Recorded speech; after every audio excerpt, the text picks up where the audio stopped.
Assalamu alaikum, dear students. Hope you all are fine. Welcome to lecture number 6 of differential equation. Before moving toward the contents of today's lecture, let me give you a review of what we have studied in the last lectures. Recall is related to a system of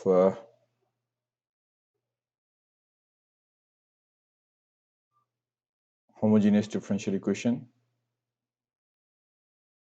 Homogeneous differential equation is a differential equation that is basically having a homogeneous function in it. If a first order differential equation is written in this form and this function is claimed to be a homogeneous function, then we will say that the differential equation is a homogeneous differential equation. To solve a homogeneous differential equation, what we use is transform one variable in the form of another variable or a second variable in the form of a first variable. After applying this transformation, this homogeneous differential equation will be converted into a new form of a differential equation, first order differential equation, and that first order differential equation is no more homogeneous, but it is a separable. And you are all quite familiar with it, how to solve a separable differential equation. Separable differential equation is a simple first order differential equation in which you can easily separate the variables and solve it by the method of integration. This was the basic method how to solve a homogeneous differential equation.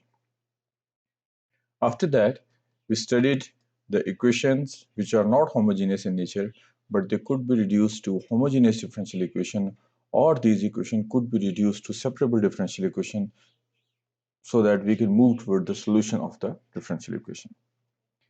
First type which we studied in the last lecture was dy by dx, this function, a polynomial function in the numerator and a polynomial function in a denominator, if the ratio of the first variable, if the ratio of the coefficients of the first variable and the ratio of the coefficients of the second variable, if the ratio is same, then what we have to do is to substitute z is equals to a1x plus b1y, which will reduce this equation to a separable equation. And you know how to solve the separable equation, just split the variables and integrate. After integrating, you will get your solution in the form of x and z. Then you will apply the back substitution z in terms of a1x plus b1y to get the original solution of the original differential equation. This was the first type, which could be considered as reducible to homogeneous or reducible to separable equation. Second, if the ratio is not same, if the ratio of the coefficients of the first variable is not equals to the ratio of the coefficients of the second variable, then you will have this thing. In this situation, then you have to substitute x, small x is equals to capital X plus h, where h is a constant. Small y is equals to capital Y plus k, where k is a small constant. After putting these substitutions, x, small x and small y, your differential equation will be converted in terms of capital X and capital Y, where capital Y is a dependent variable and capital X is an independent variable. Your new generated differential equation will contain a constant where a1 was a constant, h was a constant, b1 was a constant, k was a constant, and c1 is also a constant. So this is the constant part. And this part appears in the numerator and also appears in the denominator. Then we can select h and k.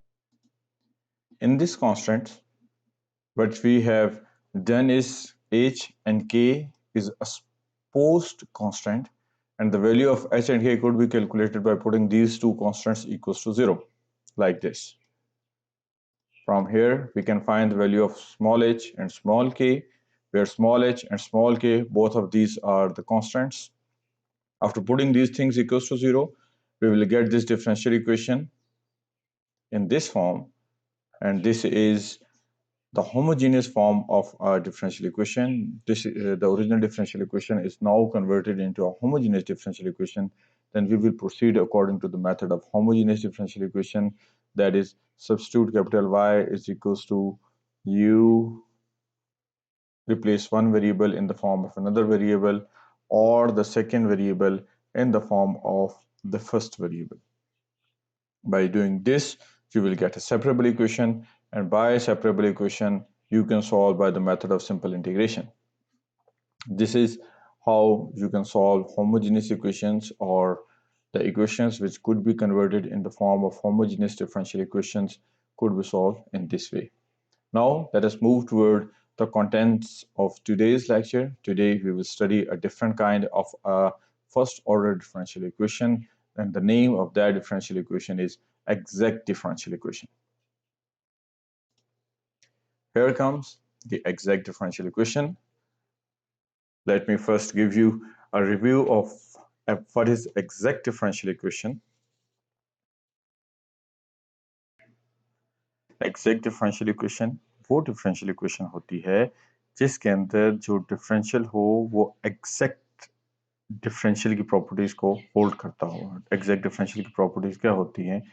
Suppose we are having a three-dimensional function q, x, y, and z. Then d of q, if it can be written as partial q by partial x, d of x plus partial q by partial y, d of y plus partial q by partial z, d of z, then we will say that this differential is the exact differential, and the equation involving this kind of relation that will be considered and the equation involving these kind of differentials are called the exact differential equation. इस property को आपने mind में रखना है. इस property को use करते हुए हम सॉल्व करेंगे कि हमारी डिफरेंशियल इक्वेशन कौन सी एग्जैक्ट होती है और कौन सी एग्जैक्ट नहीं होती. इसी प्रॉपर्टी को हमने यूज करना है. Suppose this is the original form of a differential equation, first order differential equation. A first order differential equation could be written as dx with a function with it, dy with a function with it. ये जो representation है ये इसी form की representation है. ये जो function होगा f it could be written as minus m by n. जो न्यूमरेटर होगा उसे m कह देंगे, जो डिनोमिनेटर होगा उसे n कह देंगे विद द नेगेटिव साइन. फिर उसको अरेंज करें तो आपके पास ये डिफरेंशियल इक्वेशन बनती है. नेगेटिव साइन सिर्फ इसलिए लगाया है कि यहाँ पर प्लस का साइन आ जाए. अगर ये नेगेटिव नहीं लगाएंगे तो यहाँ पर नेगेटिव साइन आएगा. तो इसकी कोई इतनी हमें फिक्र नहीं है.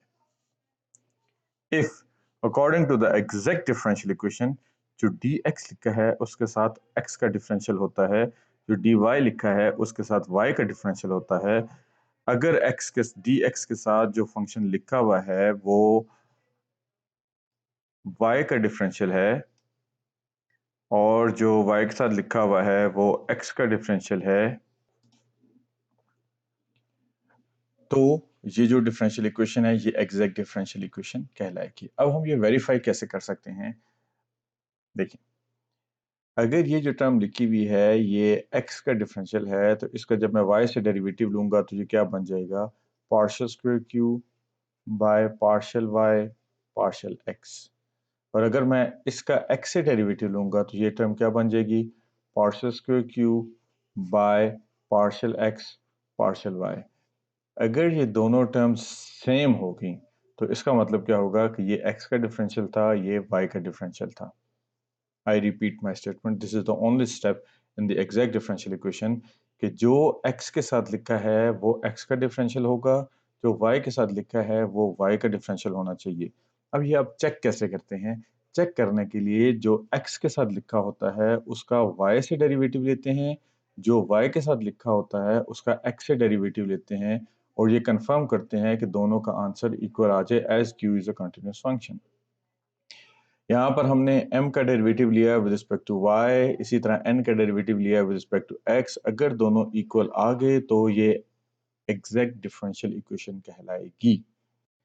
अब अगर ये एग्जैक्ट डिफरेंशियल इक्वेशन है तो इसका मतलब ये हो गया कि m जो था ये बेसिकली x का डिफरेंशियल था, जो m है ये बेसिकली x का डिफरेंशियल है और जो n है वो बेसिकली y का डिफरेंशियल है। ठीक है, यहाँ तक की बात आपको बहुत अच्छे तरीके से समझ आ जानी चाहिए so that we can move toward the solution of that kind of differential equation. और यहाँ तक की बात समझ आने के लिए ये बहुत ज़रूरी है कि आपको ये जो फॉर्म मैंने लिखी है जिसे एग्जैक्ट डेरिवेटिव कहते हैं, एग्जैक्ट डेरिवेटिव आपको पता हो कि क्या होता है। मैंने थोड़ा सा डिफाइन किया है। अगर यहाँ से बात आपको समझ आ गई है well and good, otherwise you can move toward the book जहाँ से आप एग्जैक्ट डेरिवेटिव की डेफिनेशन देख लें कि क्या होती है, तो आपको बिल्कुल एग्जैक्ट समझ आ जाएगा, प्रॉपरली पता चल जाएगा कि एग्जैक्ट डिफरेंशियल इक्वेशन क्या होती है और जो काम आप कर रहे हैं वो बेसिकली क्या काम कर रहे हैं। Now method of solution. सबसे पहले देखें, सबसे पहले what we have to do is to verify the equation is an exact differential equation। जो मैंने आपको मेथड बताया है कि जो x के साथ टर्म लिखी होगी उसका y से डेरिवेटिव लेना है, जो y के साथ टर्म लिखी होगी उसे n कहते हैं, जो y के साथ टर्म लिखी होगी उसका x से डेरिवेटिव लेना है। अगर ये इक्वल आके then the equation is an exact differential equation. अगर ये एग्जैक्ट डिफरेंशियल इक्वेशन है तो m वो फंक्शन ऑफ x था, n फंक्शन ऑफ y था। अब आप दोनों में से ये खुद इसके बाद थर्ड स्टेप पे आप खुद डिसाइड करेंगे, दोनों में से जो भी फंक्शन इजी होगा आपके लिए इंटीग्रेट करना, आपने उसको इंटीग्रेट करना है। अगर आप मैं आपको बता दूं कि आपका टारगेट क्या है। आपका टारगेट है इस f को कैलकुलेट करना, फिलहाल ये टारगेट है। अगर आप इस इक्वेशन को लेते हैं तो आप क्या करेंगे, पहले x से इंटीग्रेट करेंगे, फिर उसके बाद y से डिफरेंशिएट करेंगे और इस इक्वेशन के साथ कंपेयर करेंगे। अगर आप ये पार्ट लेते हैं तो आप पहले y से इंटीग्रेट करेंगे, जो आंसर आएगा उसको x से डिफरेंशिएट करेंगे, फिर इंटीग्रेट करेंगे। बेसिकली अगर आप यहाँ से काम स्टार्ट करते हैं तो आपने शेप ये बनानी है। अगर आप पार्शियल y पे पार्शियल x से अपनी कैलकुलेशन स्टार्ट करते हैं तो शेप आपने पार्शियल x पे पार्शियल f पे पार्शियल x बनानी है। ये चॉइस आपकी अपनी होगी, जो काम जिसको इंटीग्रेट करना आसान है वो आप इंटीग्रेट करेंगे। यहाँ पर यह बताया गया है कि सपोज दैट हम x वाले को इंटीग्रेट कर रहे हैं, इस पार्ट को इंटीग्रेट कर रहे हैं। पहले हमने इंटीग्रेट किया तो ये पार्शियल पार्शियल x खत्म हो गया, f एज इट इज आ जाएगा। m को इंटीग्रेट करेंगे, जो भी फंक्शन होगा हम उसे इंटीग्रेट करेंगे। जब आप इंटीग्रेट करते हैं x के रिस्पेक्ट से एक कांस्टेंट ऑफ इंटीग्रेशन आता है। कांस्टेंट ऑफ इंटीग्रेशन हमेशा जिस वेरिएबल से इंटीग्रेट करते हैं वो उसकी फॉर्म में नहीं होता, वो दूसरे की फॉर्म में होता है। अगर आप x से इंटीग्रेट कर रहे हैं तो कांस्टेंट ऑफ इंटीग्रेशन y का होगा। अगर आप y से इंटीग्रेट कर रहे हैं तो कांस्टेंट ऑफ इंटीग्रेशन x का होगा। अगर ये कंफ्यूजन हुई तो आई विल प्रेफर कि आप बुक की तरफ मूव करें, थोड़ा सा खुद स्टडी करें। अगर इन केस प्रॉब्लम फिर भी रह गई तो ये हम ऑनलाइन डिस्कशन कर लेंगे कि ये कैसे आता है थीटा ऑफ y या theta of x। The function theta of y is an arbitrary function of y integrating with respect to y being constant। अच्छा, जब आप देखें यहाँ से मैंने आपसे क्या कहा था कि अगर आप यहाँ से अपनी कैलकुलेशन स्टार्ट करेंगे तो आपने रीशेप करनी है, ये शेप बनानी है। पहले आपने इंटीग्रेट किया, f आ गया, f को आप डिफरेंशिएट करेंगे, y बनाएंगे, सो दैट कि आप लेफ्ट हैंड साइड बिल्कुल वैसी ही बनाएंगे जो आपके पास दूसरी मौजूद है।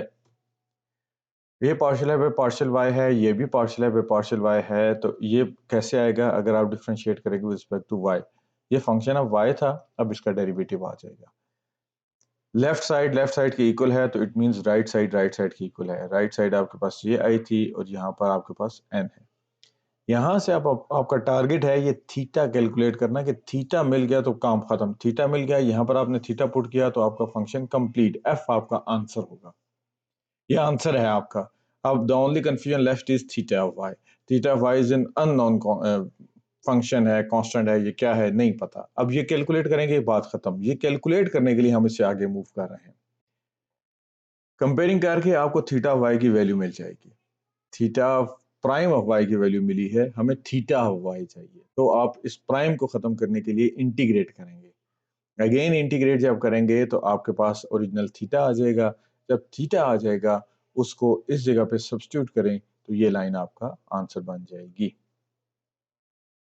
ये एक हमारे पास मेथड है एग्जैक्ट सॉल्यूशन को सॉल्व करने का। बज़ाहिर तो आपको ये थोड़ा सा कॉम्प्लिकेटेड लग रहा होगा, थोड़ा सा लेंथी लग रहा होगा, मगर ये मुश्किल नहीं है, ये बड़े आसान से प्रॉब्लम्स होती हैं।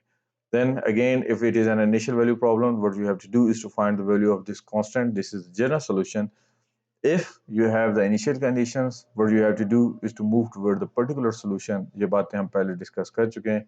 X should disappear only theta prime of y, otherwise something is wrong. X should disappear in theta prime. Theta prime of y जब भी कैलकुलेट करेंगे तो उसमें x नहीं आना चाहिए। अगर x आ गया है तो इसका मतलब है आपने कोई मिस्टेक कर दी है कैलकुलेशन में, उसे रीचेक कर लें। जब आप theta prime of y calculate करेंगे, that must be only the function of y, उसमें x नहीं होगा as per this question given.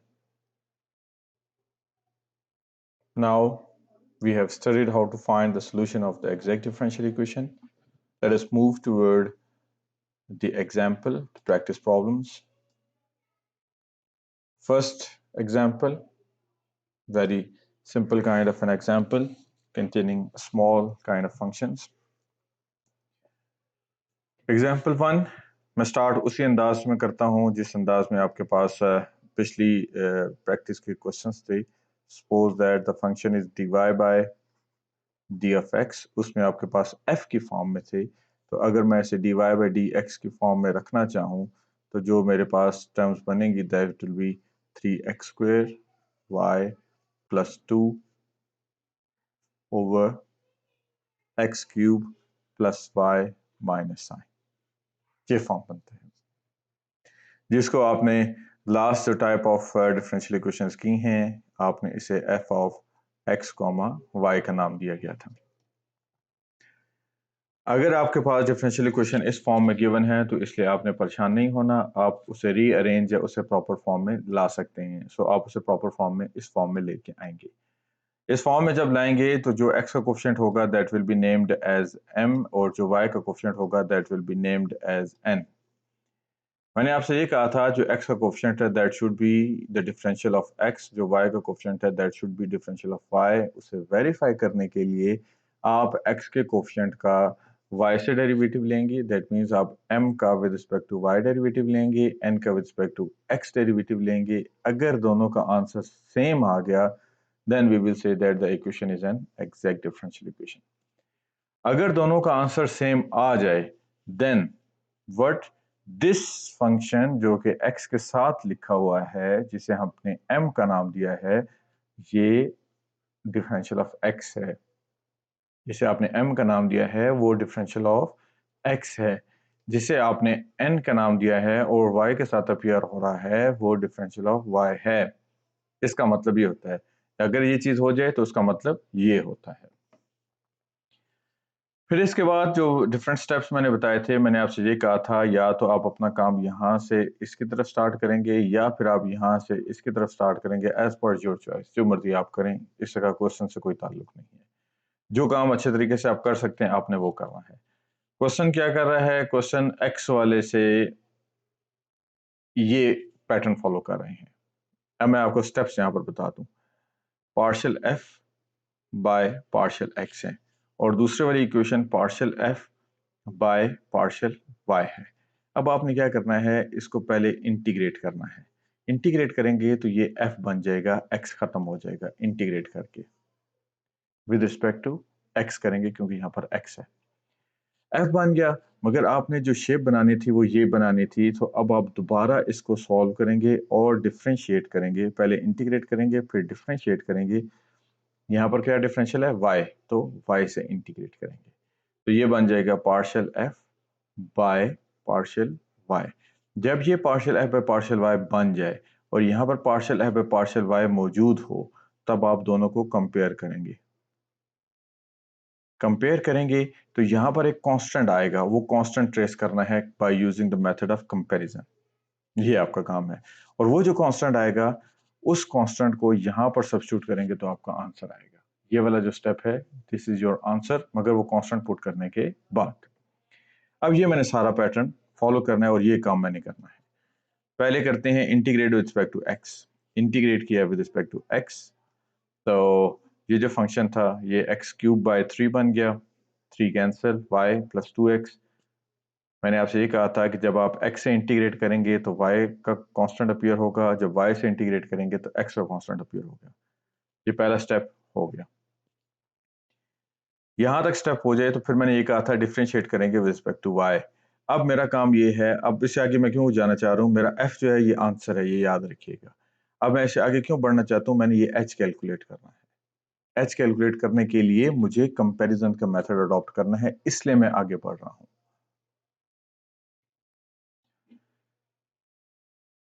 आगे बढ़ने के लिए मैंने आपसे ये कहा था कि f को मैंने अब डिफरेंशिएट करना है विद रिस्पेक्ट टू y। जब y से डिफरेंशिएट किया तो पार्शियल f पे पार्शियल y बन गया, ये चीज बन गई x क्यूब। इसमें y नहीं था, सो मल्टी वेरिएबल में आपने पढ़ा है, तो जहां पर वेरिएबल ना हो that will be treated as a constant, it will be 0। So h is a function of y, वो क्या है वो नहीं पता, तो हम क्या करते हैं, सिंपल प्राइम लिख देते हैं। प्राइम शो कर रहा है कि ये डेरिवेटिव है। अब यहाँ पर left hand side partial F पे पार्शियल वाई, मैंने आपसे कहा था कि जब पार्शियल एफ पे पार्शियल वाई दोनों आ जाएं आपके पास, अब आपने इनकी इक्वेशंस को ऑपरेट करना है और इक्वेट करना है। पहली इक्वेशन ये है, दूसरी जो इक्वेशन है वो ये है, जिसको आपने एन का नाम दिया हुआ है। कंपेयर करने के बाद आपको पता चलता है कि ये एक्स क्यूब और ये एक्स क्यूब दोनों सेम हैं। एच प्राइम ऑफ वाई की वैल्यू वाई की इक्विवेलेंट आ जाती है, तो यहाँ से आप easily y prime of h prime of y calculate कर सकते हैं, that is equals to y. This is basically h prime of y equals to y, but we are not trying to find h prime of y, what we are going to find is h of y. So इस prime को remove करने के लिए again what we have to do is to integrate with respect to ये prime derivative है जो y की वजह से है, तो y से integrate करेंगे और हमारे पास से prime remove हो जाएगा, then we will get h of y. h of y simple उस फंक्शन के अंदर पुट करेंगे जो फंक्शन यहाँ पर लिखा था, इसमें h of y की वैल्यू पुट करें तो आपके पास आ जाएगा f of xy। तो सॉल्यूशन लिखने का जो मेथड है वो इस तरह का कुछ डिफाइन है, has the general solution of the given function is given by f of xy equals to c। तो f की वैल्यू यहाँ पर पुट कर दें तो c will remain there as it is. तो ये आपके पास final solution of the differential equation हो जाएगा। इसमें वही बात जो स्टार्ट में मैंने आपसे की थी कि you need to be very good in integration to solve the differential equations। Integration आपको रिवाइज करने का पैटर्न भी मैंने आपको एक्सप्लेन किया था। जैसे जैसे आगे बढ़ रहे हैं इंटीग्रेशन ज़्यादा से ज़्यादा यूज़ होगी, इतने ज़्यादा टफ क्वेश्चंस नहीं हैं, मगर इंटीग्रेशन की सेंस समहाउ आपको होनी चाहिए कि इंटीग्रेशन क्या होती है। Again I will repeat the same statement, अगर आप रिवाइज करना चाहते हैं तो move toward the calculus book और move toward the second year book, जहां मर्जी से आप रिवाइज करें, आपको इंटीग्रेशन का डाटा आसानी से मिल जाएगा। जहां से आप फिजिबल है, जहां से आपको आसान लगे, आप वहां से रिवाइज करें और इंटीग्रेशन को थोड़ा सा फ्रेश कर लें, so that you can solve the questions of differential equation। यहाँ पर सेकंड मेथड को एक्सप्लेन किया गया है कि अगर आप y के रिस्पेक्ट से करना चाहते हैं तो know that we could start with the second equation, कि आप सेकंड इक्वेशन से अगर आप करना चाहें स्टार्ट तो आप कर दें, आपकी मर्जी है, you will get the same solution, कोई इससे फर्क नहीं पड़ेगा। Next one more question, the equation is containing trigonometric functions in it with the initial condition। so आपको initial condition का पता है कि जब ये आ जाती है तो आपने क्या करना है। trigonometric functions again आपके लिए जो प्रॉब्लम होगी वो इंटीग्रेट करना होगा। so इंटीग्रेट करने थोड़ा सा आपको चीज़ों को रिफ्रेश करना होगा। the function which is written with dx is named as m, the function with dy will be named as n। अब ये m x का डिफरेंशियल है या नहीं, पहले हम m को with respect to y differentiate करते हैं, n को with respect to x differentiate करते हैं। अगर दोनों का आंसर सेम आता है then the equation is an exact differential equation, otherwise ये एग्जैक्ट डिफरेंशियल इक्वेशन नहीं है।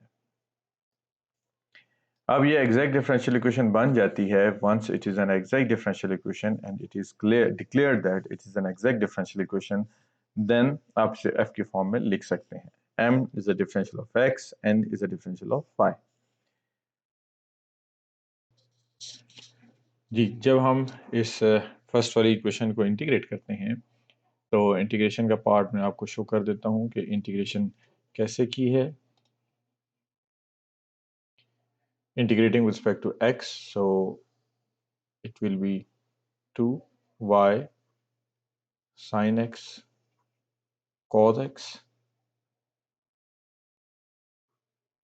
dx plus y square sin x dx, और लेफ्ट हैंड साइड पे इंटीग्रेट करने की वजह से जस्ट f रह जाएगा। y x का इंटेग्रल है तो एज अ कांस्टेंट 2, देख लेते हैं क्या बनेगा। साइन का डेरिवेटिव साथ कॉस मौजूद है तो ये बन जाएगा sine of power rule 2x by 2, तो ये जो 2 है इससे कैंसिल हो जाएगा, प्लस वाई स्क्वेयर जो साइन ऑफ एक्स है that could be written as cos of x with a negative sign, plus integration आप एक्स से कर रहे हैं तो we will have a constant with respect to y. ये आपके पास फॉर्म बनेगी which is written here, this is f of x. अब आपको ये लेफ्ट हैंड साइड सेम करने के लिए क्या करना है कि इस f को डेरिवेटिव लेना है इस f का। ये f बेसिकली आपके पास सोल्यूशन है, मगर the only problem which we have is this constant. ये कांस्टेंट जब तक नहीं पता हम इसे सोल्यूशन नहीं कह सकते। Partial f bye partial y लेंगे, फिर उसके बाद हम कंपेयर करेंगे, एच एफ वाई या एच प्राइम ऑफ वाई आ जाएगा, फिर उसे इंटीग्रेट करेंगे तो एच एफ वाई आ जाएगा। So moving toward the next derivative, partial i by partial x, partial i by partial y, तो आपके पास लेफ्ट हैंड साइड में ये प्राइम के साथ आ जाता है एच प्राइम ऑफ वाई, तो राइट हैंड साइड पे एन की वैल्यूज हैं। अब कंपेयरिंग कोफिशिएंट्स करेंगे तो एच प्राइम ऑफ वाई की वैल्यू 0 आ जाती है, इंटीग्रेट करने के बाद एच ऑफ वाई की वैल्यू c1 आती है, जस्ट अ कांस्टेंट। तो कांस्टेंट को आप सोल्यूशन के अंदर पुट कर दें, सोल्यूशन के अंदर जब पुट कर देंगे फंक्शन एफ के अंदर पुट कर देंगे तो आप जो इसके जनरल सोल्यूशन की रिप्रेजेंटेशन थी उस फॉर्म में इसे लिख दें। The problem is called the initial value problem. So initial value problem के accordingly जो x की वैल्यू आती है that is 0 और जो y की वैल्यू आती है that is equals to 3। 0 x की जगह पे 0 पुट कर दें, y की जगह पे 3 पुट कर दें, you will get the value of this capital C। Capital C की जो भी वैल्यू आप कैलकुलेट करेंगे उसे सब्स्टिट्यूट कर दें, this is your particular solution, this is your particular solution and hence the problem is solved। Second, third problem की तरफ मूव करते हैं। थर्ड प्रॉब्लम बिल्कुल उसी पैटर्न पे लिखी हुई है। Function of x will be named as m and the function of y will be named as n। फंक्शन जो dx के साथ लिखा है इसका विद रिस्पेक्ट टू आपने y डेरिवेटिव लेना है और इसका विद रिस्पेक्ट टू आपने x डेरिवेटिव लेना है और make it sure that must be equals to one another. जब आपने डेरिवेटिव्स ले लिए, m और n डिफाइन कर लिया, m का रिस्पेक्ट टू y ले लिया, n का रिस्पेक्ट टू x ले लिया, दोनों सेम आते हैं, the equation is an exact differential equation. फिर आप m को और n को अपने रिस्पेक्टिव फॉर्म में लिखेंगे। लिखने के बाद आपने क्या करना है, आप या तो f इस फॉर्म से ये फॉर्म जनरेट करें या इस फॉर्म से ये फॉर्म जनरेट करें, as per your choice. This time we will move toward with the help of second equation, इसकी मदद से करेंगे। आपको जो इजी लगे आप उससे कीजिएगा। y से इंटीग्रेट करेंगे तो e पावर 2 ऑफ y है, इसका derivative simple e power 2 of y है, तो 2x e power 2y as it is आ जाएगा।